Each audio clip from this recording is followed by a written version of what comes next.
আমরা বাঙালিরা ছোটোবেলা থেকেই ঠাকুমার হাতের মোচার ঘন্ট, থোর ঘন্ট সব রান্না খেয়ে বড় হয়েছি। আজকে সেরকমই একটা রান্না মোচার ঘন্ট তোমাদের সামনে আমি নিয়ে এসেছি। তার জন্য মোচাটাকে সুন্দর করে ছোট ছোট করে কেটে আমি হলুদ জলে ভিজিয়ে রেখেছিলাম। তারপর প্রেসারে নুন দিয়ে 1 চামচ নুন দিয়ে আমি একটা সিটি দিয়ে সেদ্ধ করে নিয়েছি। দিয়ে ভালো করে চিপে জলটা ঝরিয়ে আমি রেখে দিয়েছি। একটা পেস্ট বানিয়ে নিয়েছি। 1 চামচ করে জিরের গুঁড়ো, ধনের গুঁড়ো, হলুদ গুঁড়ো আমি দিয়েছি। আর আলু ছোট ছোট ডুমো করে কেটে নিয়েছি। নারকোল ছোট ছোট কুচো করে কেটে নিয়েছি। আর কিছুটা নারকোল আমি কুড়িয়ে নিয়েছি। এর থেকে বড় 2 চামচ নারকোল কোড়া আমি দেব। তো আমার মোটামুটি এই ইনগ্রেডিয়েন্টসগুলোই লাগবে। এইবার আমি তেলটা গরম করে নেব। নিয়ে প্রথমেই আগে আমি আলুটাকে ভেজে নেব।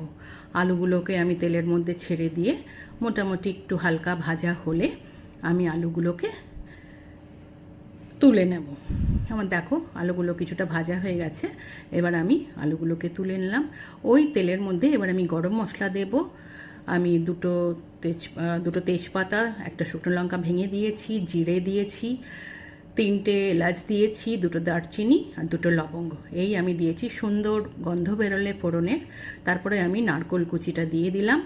নারকোল কুচিটা দিয়ে ভালো করে ভেজে নিতে হবে। নারকোলগুলো কিন্তু লাল করে ভাজতে হবে, তা নাহলে কাঁচা নারকোল ভালো লাগে না গন্ধটা। তো নারকোলটা বেশ দেখো লাল লাল করে ভেজে নিয়েছি। এবার আমি বললাম যে আমি 2টো বড় চামচের আমি নারকোল কোড়া দেবো। তা আমার চামচটা ছোটো বলে আমি 4 চামচ দিলাম। দিয়ে আমি সুন্দর করে আমি এটাকেও ভালো করে ভেজে নেব। ভালো করে নারকোল না ভাজলে কাঁচা নারকোলের কিন্তু সুন্দর গন্ধ হবে না। নারকোল যত ভাজা হবে রান্নার টেস্ট তত ভালো হবে। তো এবার এটা ভাজা হয়ে গেছে। এবার আমি 1 চামচ আদা বাটা, 1 চামচ কাঁচা লঙ্কা বাটা দিয়ে দিলাম। আমি এতে কোনো লাল লঙ্কার গুঁড়ো বা কাশ্মীরি লঙ্কার গুঁড়ো ইউজ করব না। দিয়ে ভালো করে নাড়িয়ে নিলাম। নাড়িয়ে নিয়ে এবার যে মশলার পেস্টটা করে রেখেছিলাম জিরে, ধনে আর হলুদ, সেটা দিয়ে দিলাম। এবার এতে আমি একটু নুন দেব আর আমি চিনি দেব। দেওয়ার পরে আমি 1 চামচ চিনি দিলাম, 1 চামচ নুন দিলাম। দেওয়ার পরে আমি 2 টেবিল স্পুন মতো জল দেব। দিয়ে আমি এই মশলাটাকে ভালো করে কষাবো। যখন তেল ছেড়ে যাবে বুঝবে মশলাটা কষা হয়ে গেছে। এবার আমি যে আলুগুলো কিছুটা ভেজে রেখেছিলাম সেই আলুগুলো এর মধ্যে দিয়ে ভালো করে মিশিয়ে নিলাম।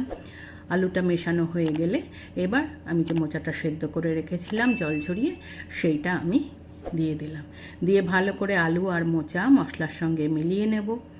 মিলিয়ে নিয়ে এর মধ্যে আমি 2টো কাঁচা লঙ্কা দিয়ে দেবো।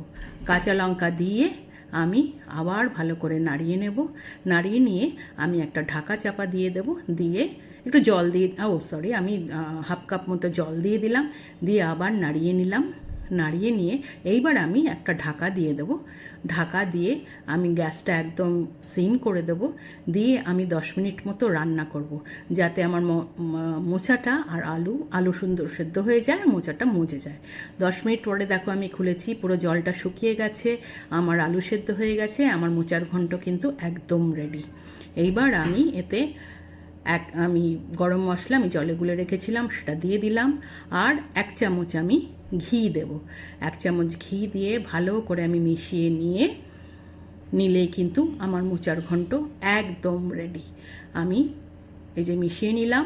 নিয়ে এবার আমি গ্যাসটা বন্ধ করে দেব আর ঢাকা দিয়ে আমি 10 মিনিট স্ট্যান্ডিং টাইমে রেখে দেবো। 10 মিনিট স্ট্যান্ডিং টাইমে রাখার পরে আমি যখন ঢাকাটা খুলব আমার মোচা ঘন্ট একদম রেডি টু সার্ভ। আমি ঢাকাটা খুলে নিলাম। নিয়ে একটা সার্ভিং বোলে আমি মোচার ঘন্টটা নামিয়ে নিলাম। নিয়ে সার্ভ করে দিচ্ছি। যদি রান্নাটা আমার ভালো লেগে থাকে একটা লাইক করো, কমেন্ট করো, শেয়ার করো, পারলে একটু সাবস্ক্রাইব করো। আগামী দিনে এরকম আরও রান্না নিয়ে তোমাদের সামনে আসার ইচ্ছা আছে। যদি পারো কি রান্না দেখতে চাও সেটা বললেও আমি সেটা নিয়ে আসার চেষ্টা করব। তোমরা এতক্ষণ ধরে আমার রান্নাটা দেখেছো, তার জন্য তোমাদের ধন্যবাদ। Thanks for watching. আশা করি আবার দেখা হবে। টাটা।